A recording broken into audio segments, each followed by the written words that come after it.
21-10 Eagles as we welcome you to Nissan In-Game Live along with Ron Jaworski. I'm Michael Barkann.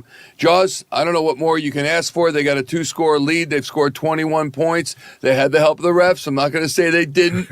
Certainly there was a pall cast over the game with 8:11 left when Cam Skattebo went down for the Giants. It was a sad thing to watch and a grimmer thing to see happen on the field. But all in all, Eagles are out on top comfortably right now. 21-10, halftime lead. I like the balance. We haven't said a whole lot of that this year where there's been good run-pass balance. And obviously, early in the game, they decided they want to go on and feature Saquon Barkley. He got off to a great start with a 65-yard touchdown run. Jalen, once again, very, very solid. Kevin Patullo, I think, doing a terrific game plan, play-calling situation. I think he's doing a great job handling that.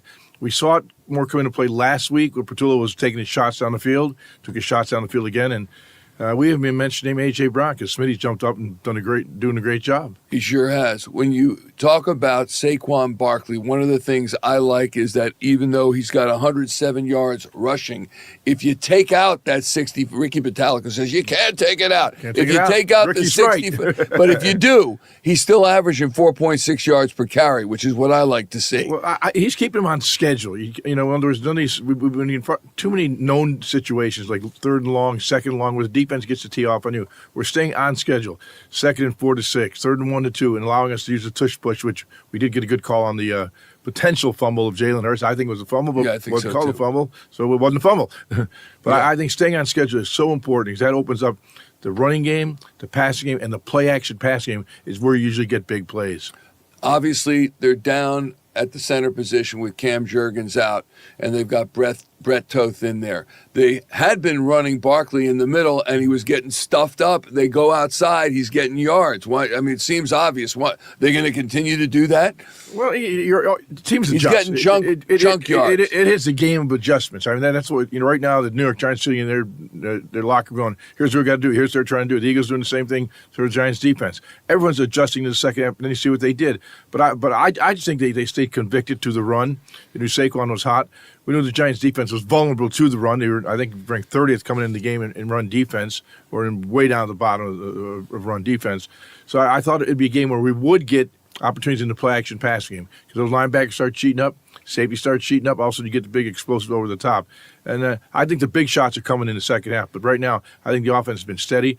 Defense, I thought Vick has done a real good job of mixing up the blitzes.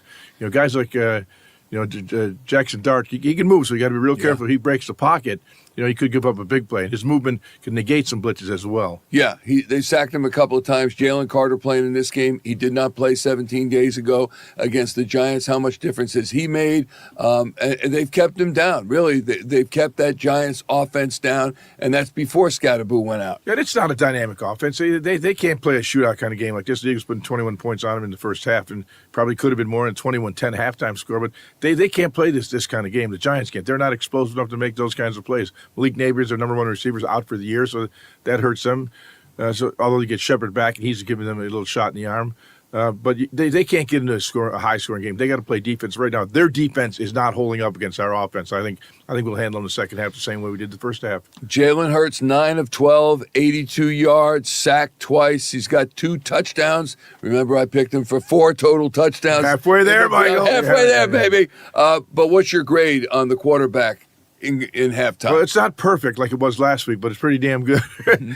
I always start with evaluating the quarterback is don't turn the football over. And I think Jalen's got 2 sacks in that first half. And I think they're both on him because he's holding on to the football. But I'd rather him do that than throw the ball into harm's way. So I think he's handling that aspect of it. He's only thrown 1 interception all season long. There was a bad one, as we know, in that Denver game. But, hey, interceptions happen.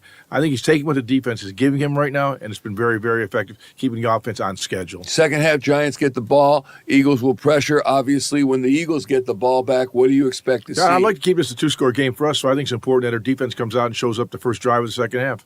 All right. Bottom line, reminder, when the clock hits zeros, boom. Join Jaws and me and Barrett Brooks and Ruben Frank and Jason Avant and all the interviews, Nick Sirianni, Jalen Hurts, not Brandon Graham till next week, but we'll have everybody else on Eagles Post Game Live. Thanks for watching Nissan In Game Live.